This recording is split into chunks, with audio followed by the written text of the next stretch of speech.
কলকাতার বুকে এত সুন্দর একটা ইসকনের মেলা হয় আমি জানতাম না। ভাই বললো, তাই আমরা তিনজনে আজকে চলে গেলাম মেলায়।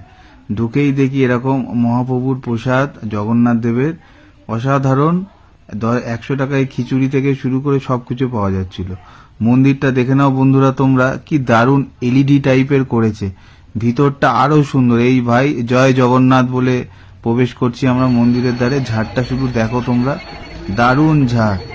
একটুখানি দেখো, মন্দিরটা দর্শন করো, জগন্নাথটা খুব সুন্দর।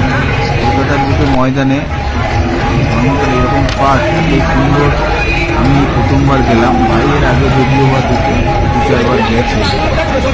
মন্দিরটা দেখো, অনেক ভিড় ছিল, জায়গা পাচ্ছিলাম না ছবি ভিডিও ফটো তোলার, তাও টুক করে একটু তুলে নিলাম। এই যে ভাই এসে হাই করে দিল আমাদের। তারপরে জগন্নাথ দেবকে প্রণাম করে আমরা একটু বাইরের দিকে বেরিয়ে আসলাম। বাইরে কীর্তন হচ্ছিল, দেখো তোমরা, কীর্তন শুনতে পাবে, খুব সুন্দর ফরেনাররা কীর্তন করছিল।